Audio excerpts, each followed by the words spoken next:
Irmãos, é com grande alegria que eu falo diante de Deus de que eu estou feliz de estar aqui com vocês neste último domingo do ano de 2024. Eu gostaria de convidar os irmãos a abrirem a Bíblia no livro de Atos, no capítulo 9. Hoje nós vamos estar falando sobre as nossas expectativas para 2025. Atos, capítulo 9. Vamos ler. Saulo, respirando ainda ameaça e morte contra os discípulos do Senhor, dirigiu-se ao sumo sacerdote e lhe pediu cartas para as sinagogas de Damasco, a fim de que, caso achasse alguns que eram do caminho, assim homens como mulheres, os levasse presos para Jerusalém. Seguindo ele estrada fora, ao aproximar-se de Damasco, subitamente uma luz do céu brilhou ao seu redor, e caindo por terra, ouviu uma voz que lhe dizia: Saulo, Saulo, por que me persegues? Ele perguntou: quem és tu, Senhor? E a resposta foi: eu sou Jesus, a quem tu persegues. Mas levanta-te e entra na cidade onde te dirão o que te convém fazer. Os seus companheiros de viagem pararam amudecidos, ouvindo a voz, não vendo, contudo, ninguém.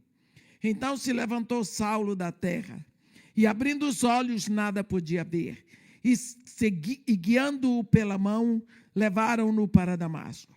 Esteve 3 dias sem ver, durante os quais nada comeu nem bebeu. Amém. Este é o momento da vida de alguém que tinha uma grande expectativa. Grande.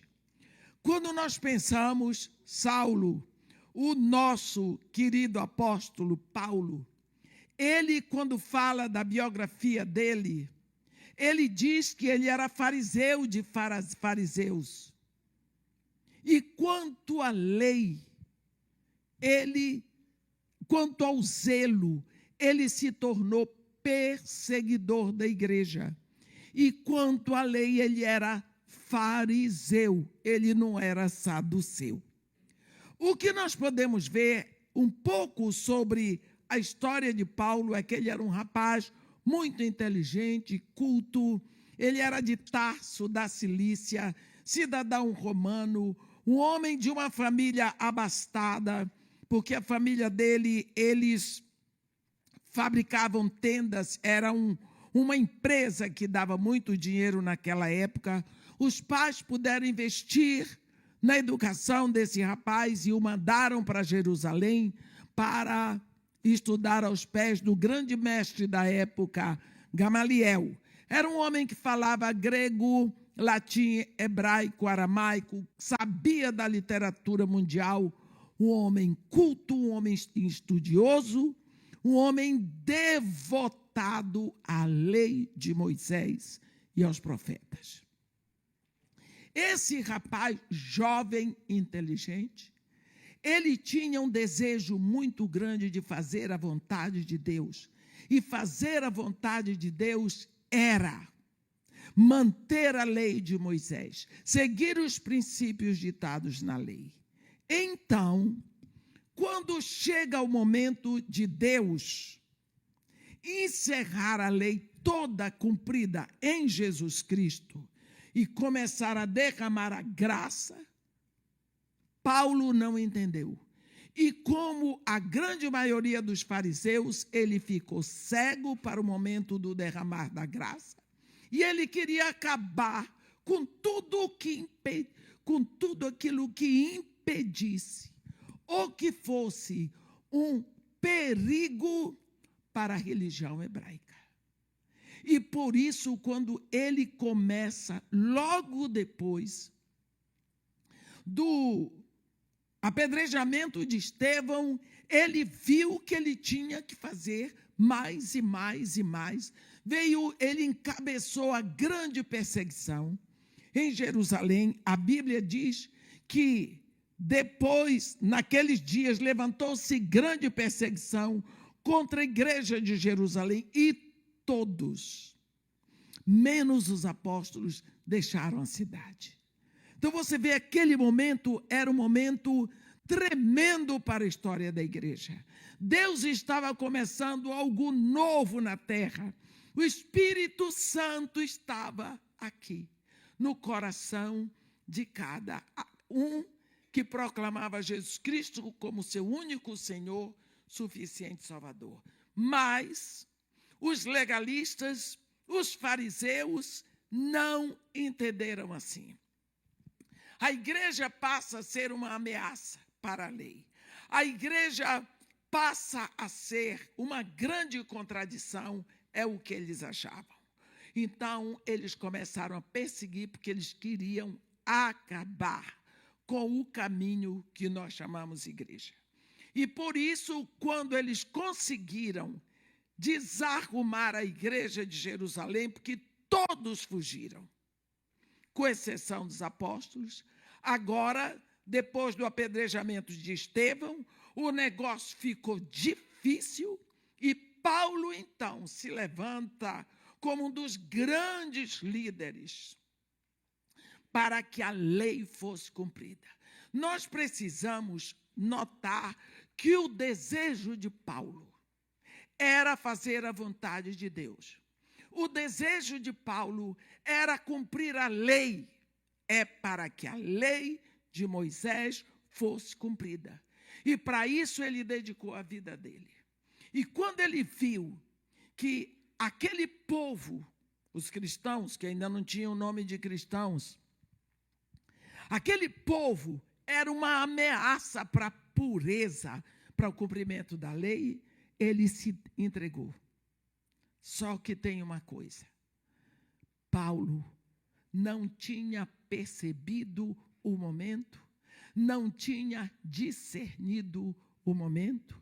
Então, ele vai ao sumo sacerdote e pede cartas para que ele fosse com autoridade para Damasco, para que ele fosse nas sinagogas e, caso ele encontrasse alguns que eram do caminho, ele prendesse e os levasse manietados para Jerusalém.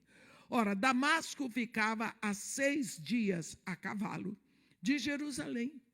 Então, porque, logicamente, eles paravam para dormir, só que em Damasco haviam por volta de 40 sinagogas. Naquela época, as pessoas que se rendiam a Jesus Cristo, eles se reuniam nas casas e estavam espalhados nas sinagogas, porque todos os primeiros cristãos eram judeus. Então, Paulo sabia que dentro da sinagoga ele ia encontrar cristãos. Quando Paulo pede essas cartas, ele tinha uma expectativa. Ele tinha certeza absoluta que aquele Jesus era um embusteiro, era um mentiroso, e que ele recebeu a morte que ele precisava. Ele morreu morte de maldição, porque está escrito: maldito todo aquele que for pendurado no madeiro. Só que ele foi enterrado e os discípulos de Jesus roubaram o seu corpo para dizer que ele ressuscitou. E essa mentira tinha que acabar. Quando Paulo entrou no caminho para Damasco, a expectativa dele era voltar trazendo uma procissão de crente, arrastado, preso, para sofrer em Jerusalém. Era isso que ele queria fazer. Mas ele achava que com isso ele estava fazendo a vontade de Deus. Só que aqui está escrito que a expectativa de Paulo era uma, mas não era o que Deus tinha para ele. E quando ele entra no caminho de Damasco, ao se aproximar, a Bíblia diz, seguindo ele estrada fora, ao se aproximar de Damasco, Subitamente uma luz do céu brilhou ao seu redor. E ele caiu por terra, literalmente caiu do cavalo. E lá no chão, ele ouve uma voz que lhe diz: Saulo, Saulo, por que me persegues? E ele estava no chão. Ele disse: quem és tu, Senhor? Porque para ele não estava perseguindo ninguém. E Jesus Cristo diz: eu sou Jesus, a quem tu persegues. Fazendo um parêntese, no capítulo 22 de Atos, quando Paulo está fazendo sua defesa, no versículo 8, ele diz que a resposta foi: eu sou Jesus, o Nazareno, a quem tu persegues. Agora, eu queria que você pensasse neste homem que tinha uma expectativa decente, bonita, um desejo tão grande de fazer a vontade de Deus. Paulo não estava indo roubar, não estava indo adulterar, ele estava querendo fazer a vontade de Deus. Ele agora está no chão e ele ouve a voz de alguém que ele pensava que era um embusteiro, que morreu e o corpo foi roubado. Então, ali no chão, ele pensa. Então, ele ressuscitou. Porque ele foi crucificado, ele morreu. Se ele está falando comigo, é porque ele ressuscitou. E se ele ressuscitou, ele é o Messias. E se ele é o Messias, nós matamos o Messias. Então, a expectativa dele ali foi ao zero. Qual é a expectativa de Paulo agora? Mas Jesus disse para ele: mas levanta-te e entra na cidade, onde te dirão o que te convém fazer. Esse homem que vem com uma visão, com um desejo, com uma expectativa, com certeza na cabeça dele estava tudo certo, o seu retorno e o que ia acontecer em Jerusalém. Ele agora está ali no chão, quando abre os olhos, vê que está cego. Quando ele entra em Damasco, ele já entra conduzido pela mão de outras pessoas. Única coisa que ele sabe é que ele não sabe mais nada. Única certeza que ele tem é que ele não sabe para onde ir. Mas ele tem uma palavra: entra na cidade, onde te dirão o que te convém fazer. Ele pensa: quem vai me dizer? Quando vão me dizer? E o que é que vão me dizer? Ele agora, a expectativa se volta para uma palavra que ele recebeu. Chega em Damasco. A Bíblia diz que ele esteve lá 3 dias. 3 dias sem ver, durante os quais nada comeu nem bebeu. Agora nós vemos que existe uma expectativa diferente em Damasco. A igreja em Damasco, os crentes de Damasco, os discípulos de Damasco sabiam o que tinha acontecido em Jerusalém. Eles sabiam de todo o sofrimento da igreja de Jerusalém, mas eles sabiam que Paulo era a fera sanguinária que encabeçava o sofrimento da igreja. E sabiam também que Paulo estava indo para Damasco para fazer o mesmo que ele fez em Jerusalém. Eles sabiam com certeza de tudo. Não sabemos como, porque não haviam jornais, nem telefones, nada, mas eles sabiam. Então, A igreja em Damasco estava apavorada, seguramente em jejum e oração, clamando e pedindo a Deus que aquele homem não chegasse em Damasco. Eles não queriam Paulo em Damasco. Eles sabiam que ia ser doloroso para todas as famílias, porque eles sabiam o que aconteceu. Pensa uma igreja orando. Pensa uma igreja jejuando, esperando que Deus impedisse a dor para eles. E seguramente eles pensavam que esse homem não chegue aqui. Paulo chega em Damasco, está cego, e eu não sei, a Bíblia não deixa claro, se os cristãos de Damasco tomaram conhecimento da chegada de Paulo. Mas nesse ínterim, a Bíblia diz que havia um discípulo em Damasco chamado Ananias, a quem Jesus Cristo foi e disse numa visão: Ananias, ele respondeu: eis-me aqui, Senhor. Eis-me aqui, ele diz. Bem, esse discípulo, nós sabemos, pelo histórico aqui, depois, porque você só vai ouvir falar desse Ananias no testemunho de Paulo. Esse é um dos grandes homens que fez um grande trabalho, que foi usado por Deus num momento tão importante e que só se ouve falar dele aqui.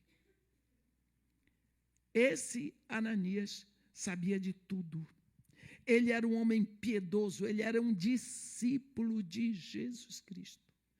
Tantas pessoas em Damasco com as quais Jesus Cristo podia ter falado, mas ele não foi a nenhum político, ele não foi a ninguém outro a não ser a um seu discípulo, porque Jesus usa o que é dele. E Ananias, dispõe-te, Jesus Cristo disse para ele, e vai à rua que se chama direita e na casa de Judas. Procura por Saulo, apelidado de Tarso, porque ele está orando. E viu um homem chamado Ananias impor-lhe as mãos para que recuperasse a vista. Olhe bem, Jesus Cristo aqui dá uma visão para Paulo e mostra na visão Ananias. E está em outra visão dizendo a Ananias o que deve fazer. Quando Jesus Cristo dá para ele o comando, dá o endereço onde Paulo está, e já diz para ele: ele já te viu, porque eu já mostrei você para ele. Ele já sabe que o seu nome é Ananias. Pense, este homem, que seguramente tinha sua família, sabendo agora que Paulo já chegou, a última pessoa que eles queriam, a última pessoa que a igreja de Damasco queria era Paulo. A expectativa da igreja é que Deus mandasse Paulo, não sei para onde, para o Egito, menos para Damasco. E agora eles ficam vendo o quê? A nossa oração. Para onde foi o nosso pedido, o nosso clamor? Vai acontecer conosco o que aconteceu em Jerusalém? Quando Ananias sabe disso, a expectativa dele muda. Porque a expectativa deles é que este homem nunca chegasse ali. E ele ainda tenta. Ele diz: Senhor, de muitos tenho ouvido a respeito deste homem. Quantos males tem feito aos teus santos em Jerusalém? E para cá, trouxe autorização dos principais sacerdotes para prender a todos aqueles que invocam o teu nome. O que o discípulo estava dizendo para Jesus: Senhor, eu não estou entendendo nada. O Senhor sabe quem é esse homem? Então, eu vou lhe dizer quem é esse homem. Esse homem foi o cabra que danou sua igreja toda em Jerusalém. E se os crentes estão todos dispersos hoje, foi ele que comandou. O senhor sabe o que ele veio fazer aqui? Eu vou lhe dizer o que ele veio fazer. Ele trouxe carta dos principais sacerdotes para prender aqui a todos aqueles que invocam o seu nome. Eu sei. O senhor quer que eu vá curar? O homem está cego? Isso é resposta de oração. Deixa o homem cego, porque cego ele não pode fazer mal a nós. Deixa ele para lá. Nós oramos tanto, pedimos a Deus, Deus fez a obra. Agora o senhor quer que eu vá desfazer? Olhe a expectativa da igreja. Ananias, um homem piedoso, um homem santo, cheio do Espírito Santo, de frente para Jesus Cristo, o Senhor da glória, o coração dele está. A minha expectativa é que Paulo se dane, mas que nós estejamos bem. Olhe, a expectativa dele era ruim? Não. A igreja fica em paz, sem Paulo. Mas Jesus Cristo tinha uma visão diferente. Jesus Cristo ouviu a charopada toda do discípulo santo e disse para ele, não, mas vai, porque este é para mim um instrumento escolhido para levar o meu nome perante os gentios e reis, bem como perante os filhos de Israel, pois eu lhe mostrarei o quanto lhe importa sofrer pelo meu nome. E desapareceu. Eu não queria estar na pele de Ananias, porque Ananias agora está com uma incumbência. Que incumbência? Chegar diante de Paulo. O que é que Ananias vai fazer? Se você estivesse no lugar de Ananias, você ia lá? Você ia obedecer? Você que tinha expectativa, desejo que o homem ficasse cego? Você recebeu um comando.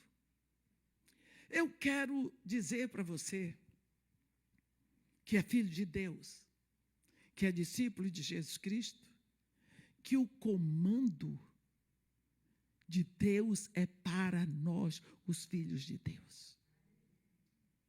Esse comando que ele deu para Ananias é o mesmo que ele deu para você e para mim. Cada filho de Deus aqui recebeu esse mesmo comando, vai. Não vai ser um caminho fácil. Você não vai pregar o evangelho para a pessoa que lhe ama, para a pessoa que você admira, para a pessoa que não comete erros, para a pessoa que é santa, você vai pegar para pecadores que eu amo.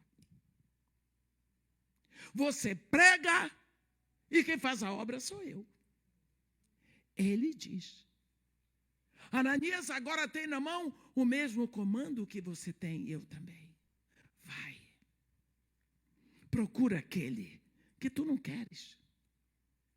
Vai entregar o que tu tens. No dia em que você rendeu a sua vida para Jesus Cristo, o seu nome foi registrado no livro da vida. Você passou da morte para a vida. Você recebeu o Espírito Santo. Pare de pensar que alguém precisa impor a mão sobre você para você tremer, ficar cheio do Espírito, porque isso acontece também lá no centro de Macumba. E não é o Espírito Santo que acontece. Pode ser que você trema, pode ser que você chore, mas não precisa isso. O Evangelho, quando vem para os gentios, é assim: prega a palavra da verdade, como Pedro estava pregando na casa de Cornélio, e o Espírito Santo enche a pessoa crê, a pessoa crê, recebe Jesus, se rende a Jesus Cristo, o Espírito Santo passa a habitar naquela pessoa, ele é um filho de Deus, é um discípulo de Jesus Cristo. Ele entra na turma daqueles que recebem o comando ide. Você já recebeu esse comando. Você já tem na mão o que entregar. Mas você precisa entregar. Ananias recebeu o endereço. Vai à rua que se chama direita e na casa de Judas procura por Saulo, apelidado de Tarso, porque ele está orando e viu um homem chamado Ananias entrar, impor-lhe as mãos para que recupere a vista. Agora você pense.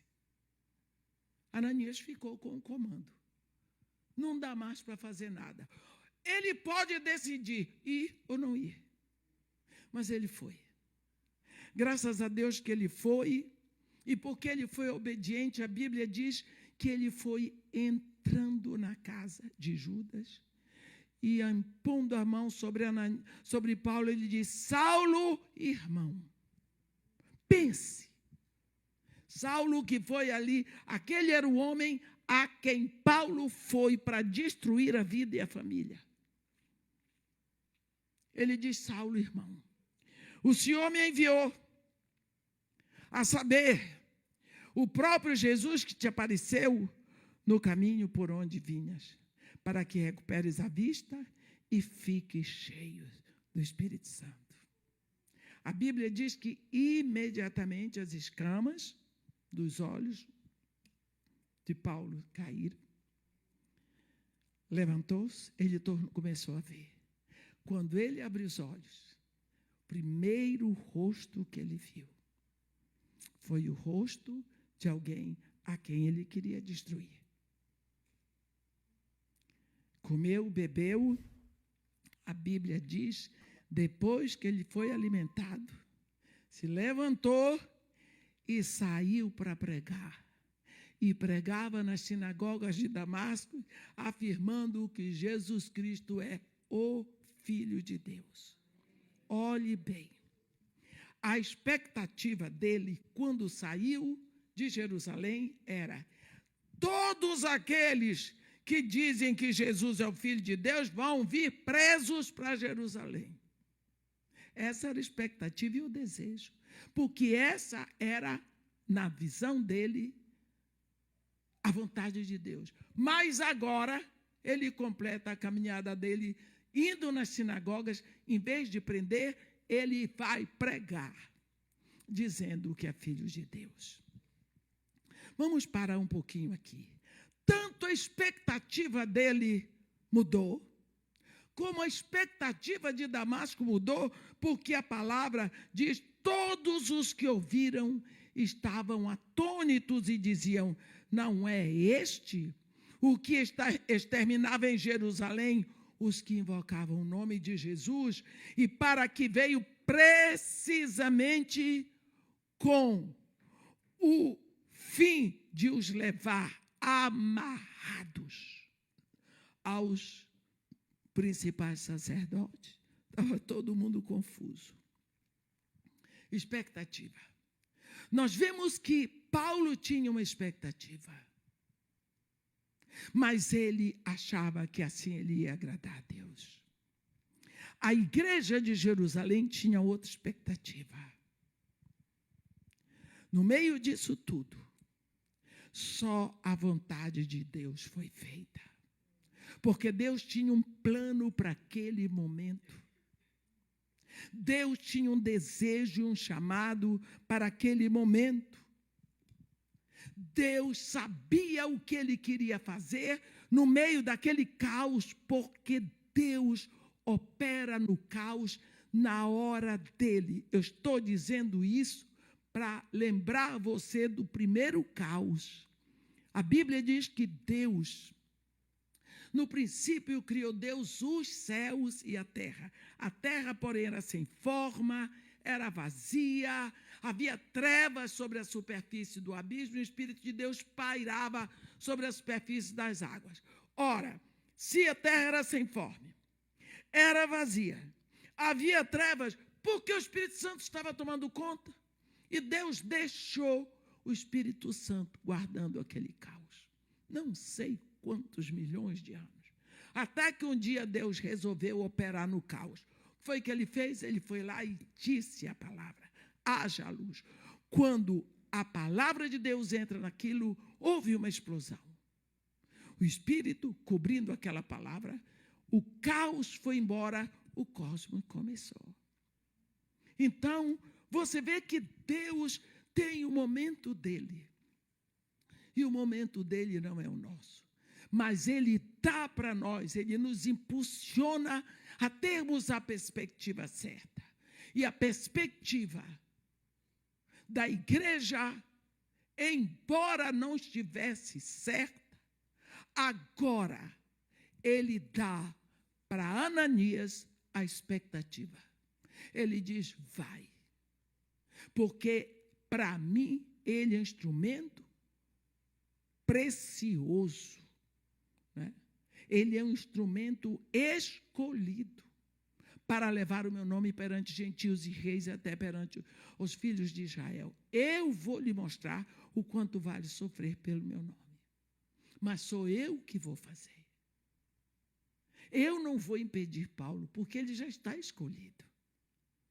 Então, quantas vezes nós olhamos para os Paulos que estão em nossa volta e nós simplesmente condenamos: eu não vou entregar a mensagem, porque deixa ele ficar cego, porque ficando cego ele não me dá trabalho. Qual é o problema? Então, quantos Saulos estão em nossa volta, cegos, na expectativa errada, e às vezes anulados, sem ter onde ir, sem ter onde buscar, sem ter como encontrar. O coração deles clama. Mas onde eles vão buscar? Se todos os Ananias encolhem a mão. A expectativa nossa como igreja é simplesmente ir aos Paulos que estão em necessidade. Não foi Paulo que veio para Ananias.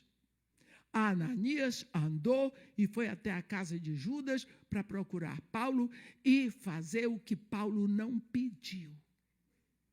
Ou você está esperando que o seu vizinho vai chegar lá na sua casa e pedir: olha, eu estou precisando porque meu filho está nas drogas, meu marido está no adultério, porque lá em casa nós estamos precisando de tudo. Não, Paulo não tem que vir, é você que percebe e você vai entregar o que não é seu, porque a cura que Ananias levou não era de Ananias. A restauração que Ananias levou não era de Ananias. Jesus Cristo diz: assim como o Pai me enviou, eu vos envio. Assim como o Pai fez de mim um canal, através de qual ele derramou a redenção, assim eu faço de vocês um canal. Deus não nos fez represas. Represas, todas as vezes que existe no nosso coração uma expectativa, Deus vai preencher. Você vê o coração de Paulo na casa de Judas, estava numa expectativa, e agora ele me mostrou que Ananias vinha, esse homem que eu nunca vi. Paulo ficou 3 dias orando e em jejum total, jejum de Esther, na expectativa do que ia acontecer. E nós vemos esse homem cheio do Espírito, que deixou a grande maioria a grande parte do Novo Testamento de ensino para nós.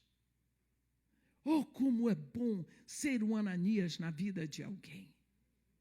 Quando nós pensamos em expectativa, nós lembramos de um momento na casa de Cornélio, em que Deus tinha dito para Cornélio: Cornélio, manda um anjo, manda um empregado teu lá na casa onde está Pedro, né? E manda chamar. não é? Porque eu fico impressionada com isso. Preste atenção.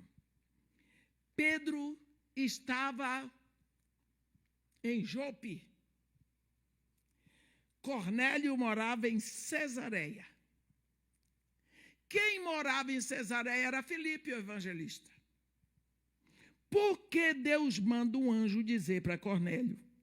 Manda a Jope chamar Simão, apelidado de Pedro.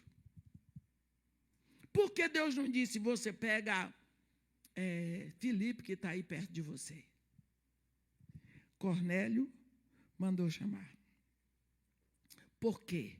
Porque as orações e as esmolas de Cornélio tinham chegado lá. Não é? E ele disse, e ele vai.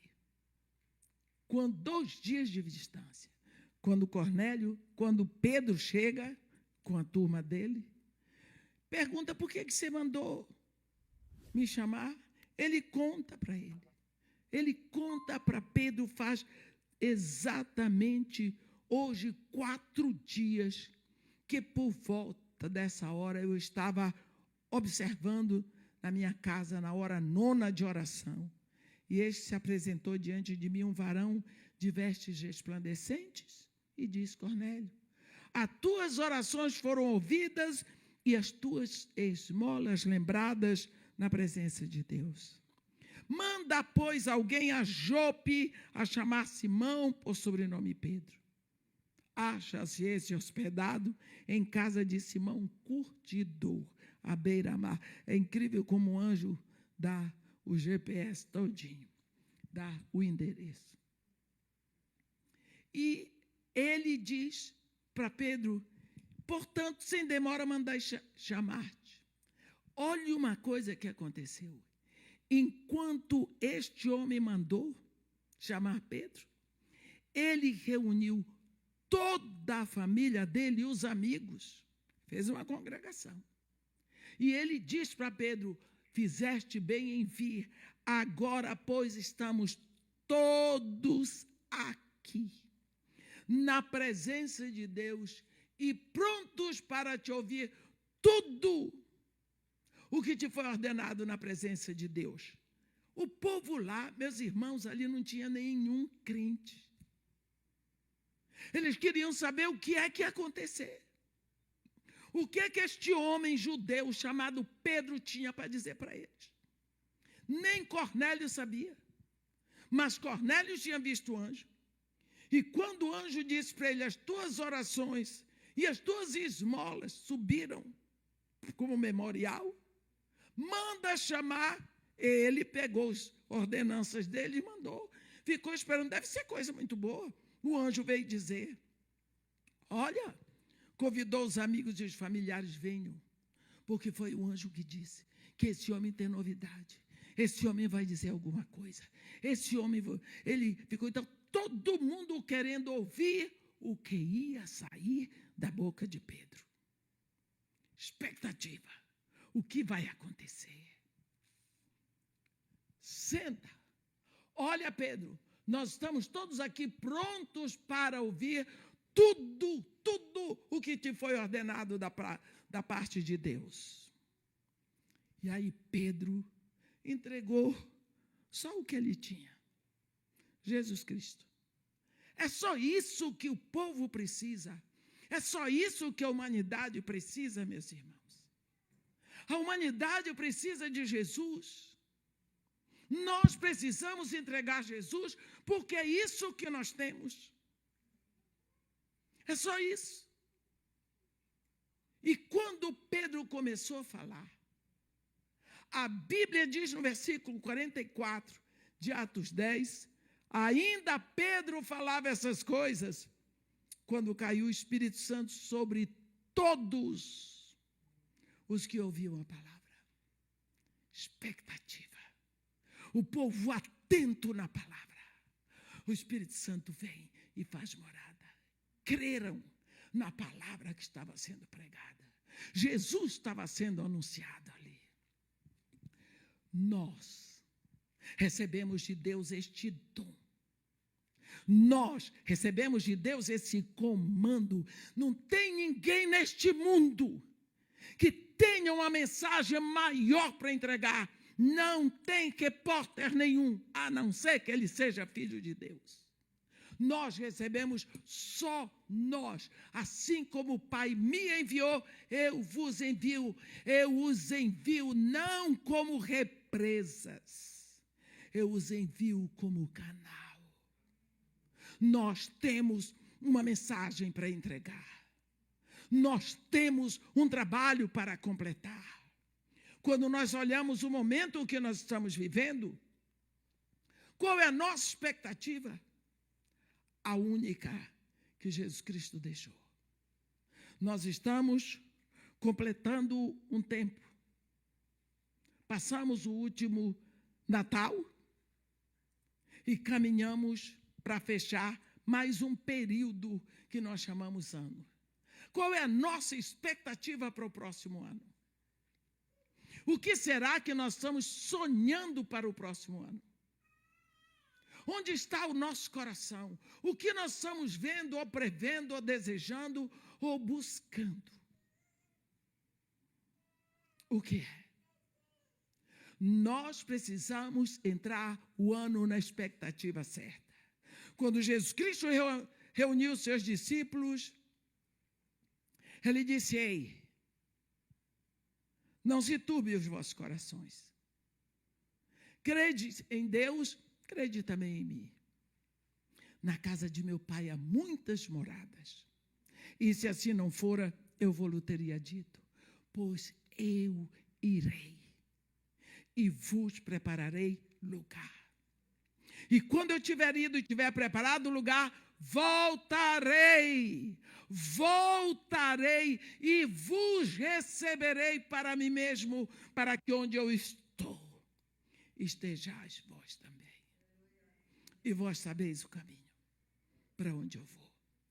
Ora, depois disso, Jesus Cristo faz o seu discurso profético em Mateus 24.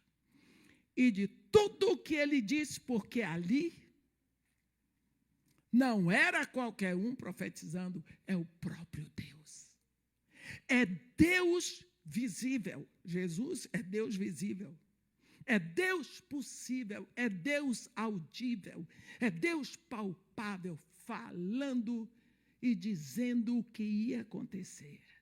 Uma coisa é eu dizer, uma coisa é o pastor dizer, mas uma coisa é o próprio Deus dizer. Outra coisa, Jesus Cristo olhou para aqueles discípulos e disse para eles, profetizou o que iria acontecer. E quando ele completou, ele disse assim: e este evangelho será pregado, anunciado a todas as nações para testemunho. Então virá o fim. Quando você olha aquela lista que Jesus Cristo deu, eu quero saber o que é que está faltando. Só o último item. Este evangelho será pregado a todas as nações para testemunho. Então virá o fim. Então nós sabemos que o fim está logo aí. Nós estamos vivendo os últimos dias. Eu tenho perguntado nas igrejas, e eu encontro o crente que acha que os últimos dias começaram depois da Segunda Guerra Mundial. Ora, meus irmãos, os últimos dias está escrito Atos 2, versículo 17. Os últimos dias começaram no dia de Pentecostes. O Espírito Santo desceu, últimos dias. Ora, se, e eu tenho certeza que é, Jesus Cristo foi à cruz no ano 33, ele estava com 33 anos, Pentecostes foi no ano 33. Pelo menos é isso que a gente imagina, porque eu não posso fazer conta do que não está escrito na Bíblia, mas eu sei que foi 33. Nós estamos no final do segundo milênio de que o Espírito Santo está operando num povo aqui na terra. Faltam quantos anos para completar o 2º milênio? Eu acho que é 8 anos, né? Então, o que significa que em 2000 anos, em que existe uma igreja aqui na terra, porque o Espírito Santo habita nos filhos de Deus, nós já precisávamos ter chegado aos confins da terra. De uma hora para outra, nós percebemos hoje uma igreja indiferente, uma noiva que não se move, uma noiva atrapalhada com as coisas do mundo. Nós precisamos acordar. Como diz a palavra de Deus em Efésios, desperta, tu que dormes, levanta-te dentre os mortos e Cristo te iluminará. Nós precisamos. Não é mostrar ao mundo que somos mais poderosos, não é mostrar ao mundo que somos inteligentes, ou que sabemos falar bonito, é mostrar ao mundo que Deus quer perdoar. Nós precisamos anunciar o Evangelho. Nós precisamos dizer que um Deus que já investiu seu reino, investiu seu Filho, investiu o Espírito para perdoar. Mas, para haver perdão, é necessário que haja arrependimento. Estamos vivendo um momento em que a igreja não fala mais de arrependimento. Nem novo nascimento, nem santificação. E como é que nós vamos? Eu tenho sempre um desejo no coração. Eu tenho há 34 anos um projeto que eu comecei no Morro Dona Marta, só com crianças de dentro do morro. E todo ano eu não faço festa no Dia das Crianças, nem na Páscoa nós damos chocolate, porque eu não quero que as crianças peguem chocolate aí que dão por aí. Fora isso, eu vou juntando e fazendo, nós vamos fazendo tudo, no final do ano damos tudo novinho, tênis, meia, as meias eu levo daqui, tênis, meia, roupa, brinquedo, cesta básica, tudo para eles usarem durante o ano.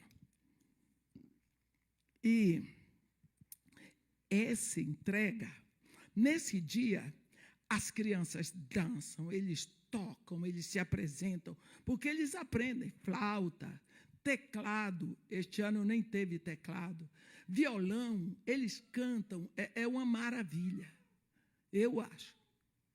Só que eu não faço isso na época do Natal, eu faço no 1º ou 2º sábado de dezembro. Por quê? Porque essas crianças vão crescer. E durante o crescimento deles, é bem capaz que se percam por aí. Não é? Até hoje eu não tenho experiência de nenhum ter procurado o caminho das drogas ou da prostituição. Mas se procurar, tem uma semente plantada lá dentro. Semente boa, palavra de Deus. Essas crianças cantam Jesus, eles dançam Jesus, eles falam Jesus, eles sabem tudo. Lá um dia, quando eles estiverem grandes, perdidos nos caminhos da vida, alguns deles, essa época de Natal, é bem capaz que vão estar na solidão, porque tem um ditado que diz, amigos são quase sempre como aves de arribação. Faz bom tempo, eles vêm. Faz mau tempo, eles vão. Vão estar sozinhos. E nessa época de Natal, eles vão olhar e ver as luzes do Natal. Eles vão ver o ambiente de Natal. Eles vão ouvir música. E eles vão voltar. Lembra da oração de Jonas? Quando já a minha alma desfalecia dentro de mim, lembrei-me do Senhor e do seu santo templo. Ele já estava morrendo quando ele lembrou. E subiu a ti a minha oração. A lembrança é um anzol que Deus usa na hora da dor. A gente lembra, eu sei que eles vão lembrar do tempo em que eles festejavam Jesus, em que eles eram aplaudidos, que dançavam, que tinham a velha com uma tia e as outras tias que davam tudo novo, que abraçavam. Eu sei, eles vão procurar uma igreja. E ali eles vão se render. É a semente que foi plantada. Vai surgir. Este ano, nós fizemos a festa das crianças sábado. Segunda-feira, eu fui ao Morro Dona Marta para acertar tudo. Acabar de pagar 13º, salário de dezembro, férias para todo mundo. Graças a Deus, está tudo pago. Isso é uma maravilha. Glória a Deus, porque é Deus que manda. Né? Mas eu queria todo o povo que trabalha ali. Só que teve um que não podia ir, que estava trabalhando. É um menino que já foi da casa de Maria e Marta. E hoje ele dá aula lá de informática. Eu disse, mas eu preciso da assinatura dele no recibo, porque amanhã, no dia seguinte, eu tinha que estar levando tudo para o contador para fechar o ano. Aí a mãe dele me disse, mas ele está lá na fornalha, que é o lugar onde ele trabalha. Eu disse, então eu vou passar lá. Eu faço o pagamento, ele assina o recibo. Fui lá. Quando eu cheguei lá, pedi para falar com ele, a Ângela estava comigo. Ele veio, aí ele assinou, recebeu o salário. Olhou para mim, bem assim, ele é grandão, bonito. Meus meninos são bonitos. Filho feio só dos outros. Né? Aí ele disse, tia, eu disse que é. Eu tenho uma notícia para lhe dar. Eu disse, se é boa, e daí disse, é boa. Mas ele já estava chorando. Eu disse, o que é? O que foi? Ele disse, um amigo meu me convidou para uma reunião na casa dele, de quinta-feira. Era uma reunião de crente. Eu fui. E aí, domingo, fui na igreja dele, eu rendi minha vida totalmente a Jesus. Eu rendi minha vida totalmente a Jesus. Pense, Deus me falando, olha, é assim que se faz. Esse menino já desviou na vida por tudo. Ele já tem uma filha que vai fazer 15 anos, ele já está na segunda mulher. Ele, olha, não vou dizer aqui a vida dele, ele agora se rendeu. Semente plantada. Palavra de Deus. Vai, Ananias. Você, Ananias, é discípulo, você tem uma incumbência. A incumbência, o chamado, o mandato de Deus. É para você entregar. Existem muitos Paulos esperando por você. Eles precisam enxergar, eles precisam de cura, eles precisam ser inseridos. E você tem o comando porque você é discípulo de Jesus Cristo. Mas que a sua expectativa para este ano seja fazer a vontade de Deus, agradar a Deus e principalmente lembrar para onde Ele mandou você chamar. Eu voltarei. Ele não voltou até agora, pode ser amanhã. Mas que você esteja pronta e que seja um Ananias com as mãos que já entregaram tudo. Amém. Que Deus nos abençoe e nos guarde. Que faça resplandecer seu rosto sobre nós e tenha misericórdia de todos nós. Amém.